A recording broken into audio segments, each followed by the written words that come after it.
is a topic for another time. If it's insulin resistance, it is these two things. It is the two-part pathology. It is a coin with two sides. These always come together. Whether it is pathological insulin resistance that I have been talking about for a long time, and you all talk about, or whether it's physiological insulin resistance, which is those instances in normal human physiology when the bodies become insulin resistant for a purpose. And that is the two P's of physiological: pregnancy and puberty. It's both definitions, all right? Insulin resistance means there is no insulin resistance without hyperinsulinemia. All right, now let's focus on the first of these brain problems, and indeed the one I'm going to spend the most time on, because a lot of the people you speak to are going to be scared to some degree or another, rightly so, of Alzheimer's disease, the most common form of dementia. It is also a leading cause of death, and it's manifested in a few different ways. It's the typical compromised cognition and the compromised movement, and you gals need to be more concerned. This is one of the few chronic diseases that will affect a female more than a male. For the record, from a cell biologist, because I am neither a politician or a judge, I can answer that men and women are not the same. Males and females are very different, and when it comes to disease risk, men die more from everything. In fact, from the ages of 25 to about 55, the most common cause is suicide. So care about the men in your lives. Let them know how special they are to you. I hope they're doing something to earn some of that affection. But women die more from Alzheimer's disease, and that itself is a big topic, but a large part of that is the loss of estradiol and its protective effects. Okay, now the classic view of Alzheimer's disease is that it's a problem of plaques. You've all heard that, right? Everyone always says it's plaques in the brain that cause the Alzheimer's disease.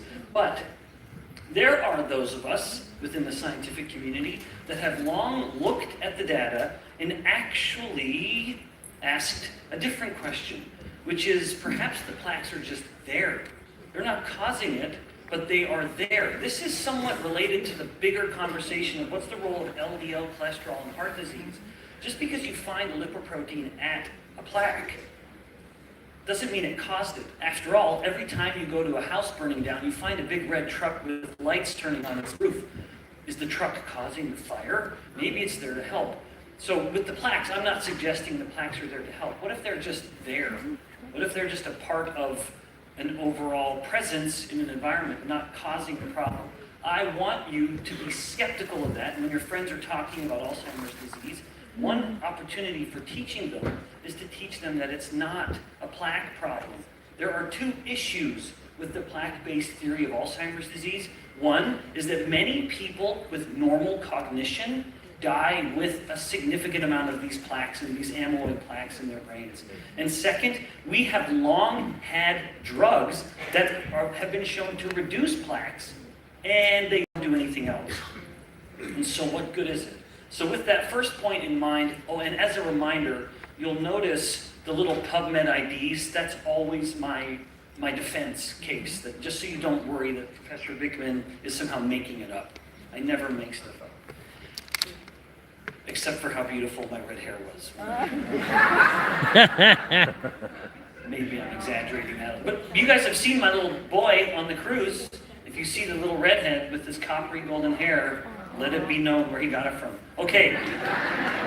Oh, it was glorious. All right, so this study, and I'm sharing with you a direct quote, albeit I'm truncating some of it, where they actually looked post-mortem people who had died with confirmed Alzheimer's disease, severely cognitively declined, people who died perfectly sharp, no evidence of cognitive decline whatsoever, and then they conducted biopsies of the brains and found that either was just as likely or not to have plaques. Well, that's pretty troubling for the plaque-based theory of Alzheimer's disease. And then for the second point, drugs that help reduce plaques don't seem to help. Let me just share with you a very interesting story from just a few years ago. I'm calling it a love story because of the FDA's love for useless drugs. Hopefully that's changing a bit. The director of the FDA now I actually think is quite sharp. All right, so in 2020, the FDA called a special review panel, an external panel of scientists, guys like Dr. Reynolds and myself, inviting, although we were not a part of this panel, but that's how we work. You're invited to come and review the evidence of this drug. The panel said to the FDA, yes, it reduces plaques, but there's no improvement in disease. And the drug was fantastically expensive. Several, like $5,000 a month. So a brutally expensive drug. And so they suggested to the FDA, these experts in the field, we should reject this drug. The FDA, in their statement, and this is a quote, they said that it has been shown to reduce the plaque, and then look at the use of this sneaky little adverb. They said it's likely to result in clinical benefit. They had to say that kind of dodgy, squishy language, horribly unscientific wording. Scientists don't deal with likely. No. So here they are totally extrapolating and assuming there's going to be a benefit when they didn't actually find any improvement in cognition whatsoever. It just lowered the amount of plaques in the brains. And so the FDA overruled the expert panel, and what was originally considered a reject was now considered approve. And indeed, the drug went through with approval. One final problem, and this should be a nail in the coffin. Hopefully, you're kind of seeing ways in which you can work some of these ideas into your own discussions of just the relevance of metabolic health. The entire origins of the plaque-based theory of Alzheimer's disease has been shown to be based on fabricated data. So literally, the first publication that gave birth to the entire idea that plaques are causing Alzheimer's disease was shown to be fabricated. And so, not only did the data never support it in its origins, but ever since then, it's been filled with little problems. All right, but with the fall of the plaque-based theory of Alzheimer's disease, it opens a door for some opportunity for new ones, and thus enters the metabolic paradigm. So the alternative view of Alzheimer's disease is that the brain is just going hungry. I love to show this. For the sake of time, I debated on whether I ought to show this, but it's just so interesting to note that there is a trinity of high metabolic rate organs whose metabolic rate is so significantly higher than every other tissue that they do go into their own strata. And that is kidneys, then heart, and then the brain. The brain is number 3, it's up there. But just as an interesting point, your kidneys have a metabolic rate that it could be in its own order of magnitude itself. In my lab, we have literally measured the metabolic rate on all 3 tissues. And the brain and the heart, boy, that's busy. And you are seeing a high metabolic rate. It's taking in a lot of oxygen. That's how we're measuring it. The kidneys there's nothing else like them. I remember the first time we did it, these little chambers that are using the oxygen as the tissues are breathing and having their metabolic rate running, the oxygen was gone in like 5 minutes. I've never seen anything like it. It was fantastically fascinating. Okay, let's go back to the brain though. The brain is a high metabolic rate organ. It has a high demand for fuel. But what happens to this high performance engine? If it's running out of fuel, of course it starts to sputter. This is another very important opportunity for you to teach ideas that actually go well beyond dementia, including hunger. When you're trying to help your friend start to control carbohydrates, and they say, yeah, it's so hard because I'll eat something in the morning and I'm just so hungry in the mid-morning or come lunchtime. Well, that's based very often on the fact that their brain is relying on glucose. And many people, including illustrious PhDs and MDs with all their fancy letters after their names who are writing all the textbooks, they will say the brain requires glucose. We actually don't know the degree to which that is true. What we do know is that the brain is opportunistic, that the brain will use ketones if it can. I'll come back to that in a moment. But what's the alternative fuel? Glucose. Anyone? Glucose. Not fat. Cholesterol. But it's a product of fat.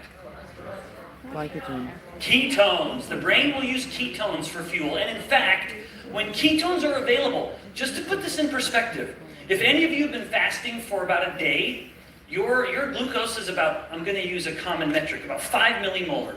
Maybe your ketones are about 1 point something. Let's say you've been fasted for 2 days. I'm not telling anyone to do this. Then maybe your ketones are about 2.5 and glucose is still about 5. Even if ketones are less than glucose, Ketones are now accounting for more than 2 times the amount of energy the brain is getting from glucose. So the brain is opportunistic. It's going to use whichever of these 2 fuels, which are its main fuels, is available, but the moment ketones come online, the brain is shifting over and using the ketones instead of the glucose, even if there's more glucose in the blood. That ought to be relevant. Thus, I think this suggests that if the brain prefers any of these 2 fuels, it prefers the ketones. All right, now, where do ketones come from? Very briefly. When insulin is low, some of you have likely heard me or others even here teach this principle. The body is primarily using fats or glucose. So you're fat burning or sugar burning at any moment. And insulin is the great switch that determines which of those 2 is being used at any moment. And when insulin is low, the body's burning fat. And when insulin is low for a period of about 16 hours, then the liver is burning so much fat, in fact, more than it even knows what to do with, more than it needs for itself to maintain. And that extra, there's a metabolic release valve, if you will, a pressure valve, and that begins to be turned into ketones. So ketones are nothing more and nothing less than the brain, or the body rather, the liver and other tissues burning fat for fuel at a very high rate. Now, coming back to the perspective of the brain, we see in human studies, this is a human study that I'm citing here, that in people with cognitive decline, the brains are using about 13% less glucose. Even if blood glucose levels are elevated, that is such an important point. High blood glucose does not mean high brain glucose use. Indeed, the brain is reduced in its ability to metabolize glucose. However, in this same study, when they measured the degree to which these brains in people with cognitive decline were using ketones, the ketone metabolism was totally normal. It didn't matter how demented the brain was, it was still able to get energy from ketones if the ketones were being provided. My own lab published a paper from post-mortem brain samples, people with confirmed dementia at the time of death and people with no sign of cognitive decline. Every single gene involved in glucose metabolism was downregulated in the brains of people with Alzheimer's disease. In contrast, the ketone-related genes were all normal. So the brain that is suffering is crying out for one fuel. Let me just show you one other study. This was what's called a prospective trial. So they measured people at time point 0, and they followed them for decades and decades. And they identified 8 variables that were, in hindsight, predictive of who would later develop Alzheimer's disease. Wouldn't you want to know that? You would want to know it now, years before the problem would manifest, in hopes of modifying these to help reduce the risk of that being your destination. 3 of them are not surprising, and I don't have time to talk about ApoE4, but suffice it to say, it actually is still probably related to insulin resistance, because ApoE4 disrupts the insulin receptor. But these 3 were not overly surprising. The older you get, the greater the risk. That's not a surprise. What's comforting in some instances is the more formal education you have, or we could add to that, the more you're just challenging your brain, that's going to reduce the risk, and then having ApoE4 increases it. So this was only 3 of the 8, right? What about the other 5? Well, all the other 5 were metabolic, and in fact, ones that are very familiar to you, being a very savvy group of metabolically sound individuals. Here we see that more than half of the variables were metabolic.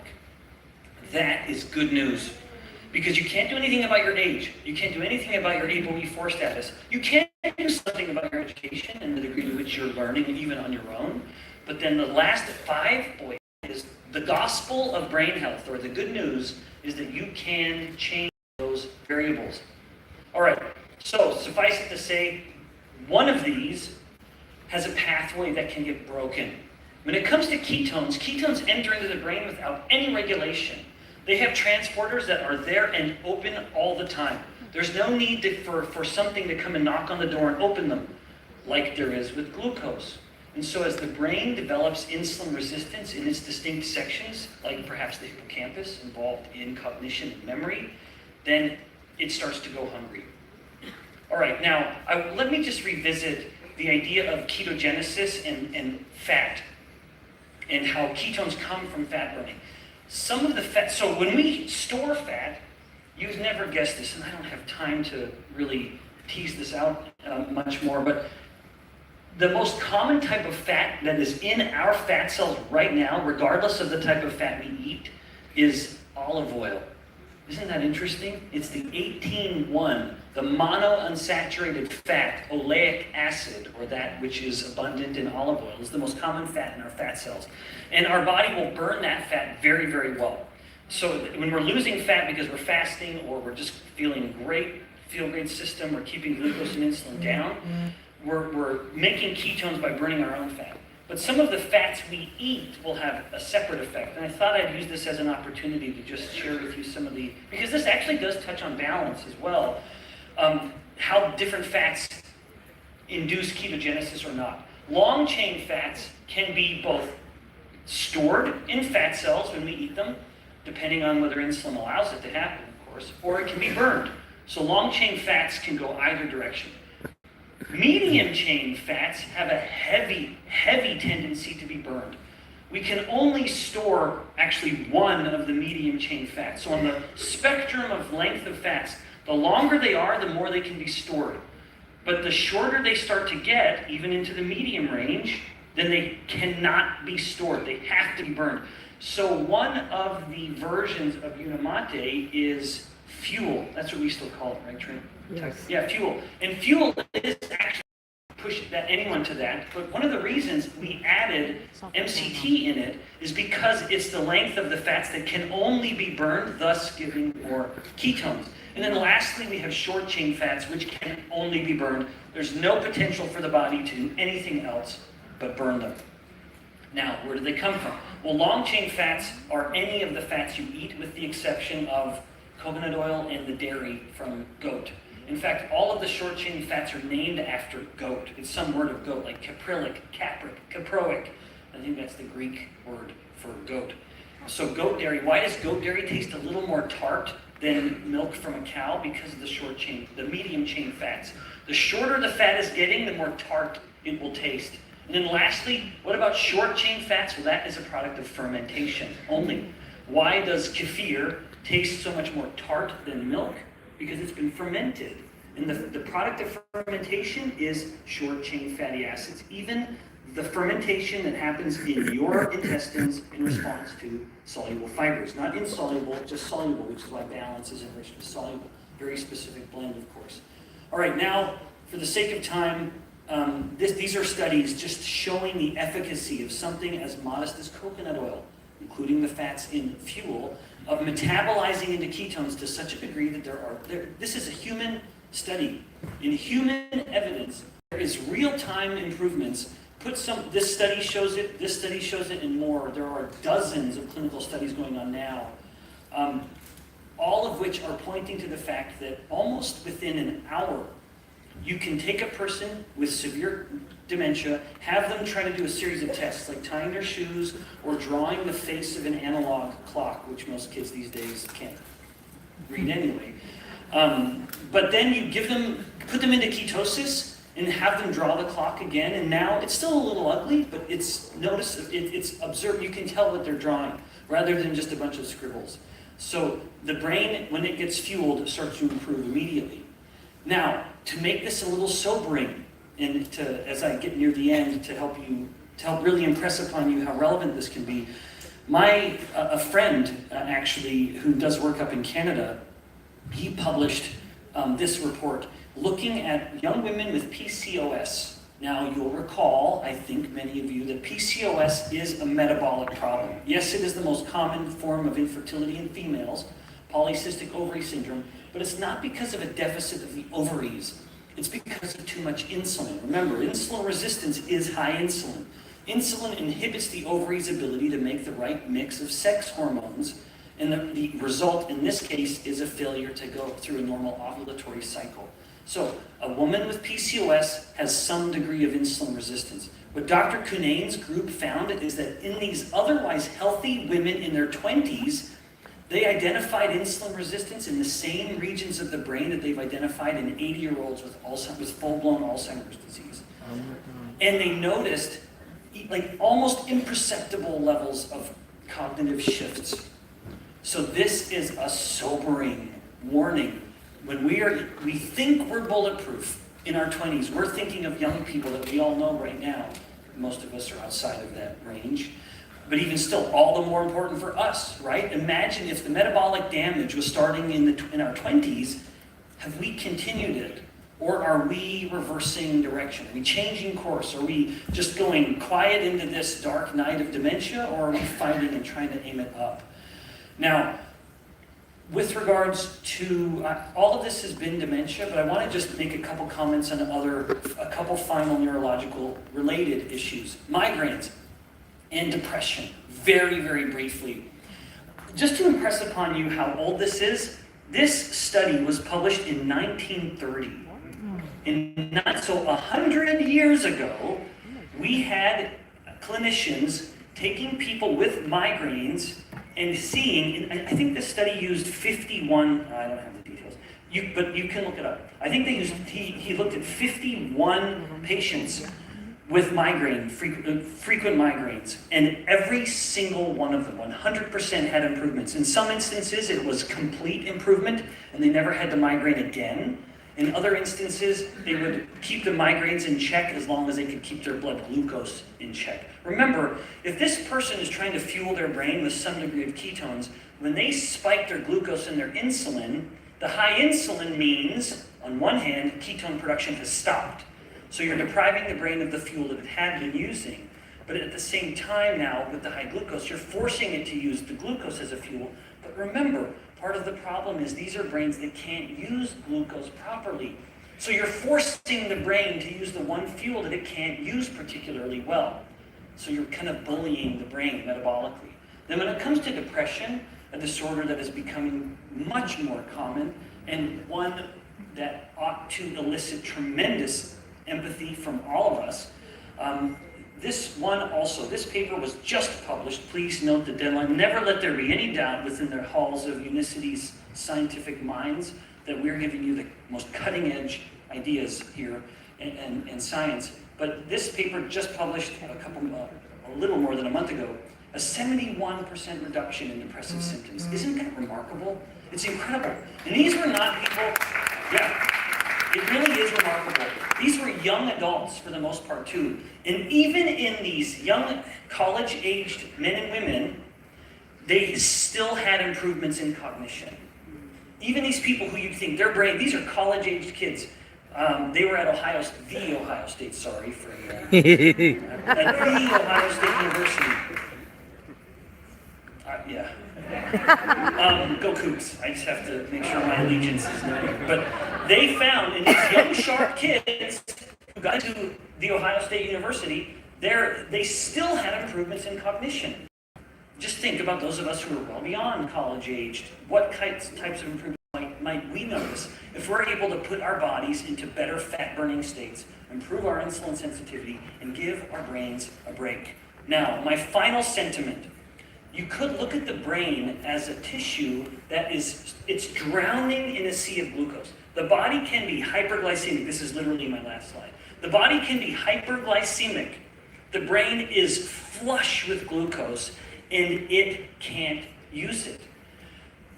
This is perhaps a reflection of a traumatic childhood. My principal, when I was a little boy, in 6th grade, it was a hard year for me. I was sent to the principal's office, and Mr. Hicken, Principal Hicken, whenever a young man got sent to his office, I think it was probably only young men, he made us memorize poetry. And one of the poems I had to in part remember was the Mr. Coleridge, who wrote that poem. He's the fate of a sea-stranded sailor who is drowning of thirst, and what's he surrounded by? Water. And he's bemoaning the irony of this. Well, this is sort of like the rhyme of the insulin-resistant brain, rather. Glucose everywhere, nor any drop to drink. The brain is drowning in glucose, but that it cannot use. And so let's give the brain a break, and insofar as we can, shift to fat burning through smart fasting. You are very well equipped to help people do this, and just throw the brain the life preserver and help it survive. Thanks so much for listening. I have been able delighted to have been able to share a little science because ever since yesterday, I've